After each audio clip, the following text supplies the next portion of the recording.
வாங்க பேசலாம் ஊர் புரணி. இது உங்கள் சேனல், மறக்காம சப்ஸ்கிரைப் பண்ணிக்கோங்க. டெய்லி ஒரு ஊர் புரணியை பார்ப்போம். எபிசோட் 19. எதுக்குமா அப்பா கூட சண்டை போட்டுட்டு இருக்கீங்க? ஏம்மா, ஒரு பையன் சிகரெட் கேட்டான். அந்த பையனுக்கு வயசு 11 தான் இருக்கும். யாருக்குடா சிகரெட் கேட்குறேன்னு கேட்டேன்.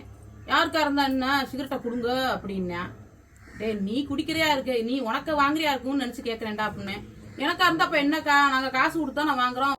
சண்டை போட்டு அந்த பையன் சண்டை போட்டுட்டு இருந்தா அப்பா வந்துருச்சு. நான் சின்ன பையனா இருக்கானே, சரி கொஞ்சம் நல்லது சொல்லுவோமே, சிகரெட் இந்த வயசுல குடிக்காதப்பான்னு சொல்லுவோமேன்னு. வியாபாரத்தை பாரு, அதை விட்டுட்டு எதுக்கு நீ அட்வைஸ் பண்ணிக்கிட்டு இருக்க, வச்சுக்கிட்டு இருக்க அப்படின்னு சொல்லி என்னை சத்தம் போட்டுட்டு இருக்கு. எல்லாம் 10 வயசுல 12 வயசுல சிகரெட் குடிக்குதுங்க. இதை நம்ம சொன்னா பொல்லா பிள்ளை ஆயிடுறோம். அப்புறம் பார்த்தா எனக்கு கேன்சர் வருது, லங்ஸ்ல ப்ராப்ளம் ஆயிப்போச்சு, டிபி ஆயிப்போச்சு, அது ஆயிப்போச்சு, இது ஆயிப்போச்சு, பொண்ணு தர மாட்டேங்கான், அது தர மாட்டேங்கிறான்னு எல்லாம் 25 வயசு 30 வயசுல செத்துடுதுவ.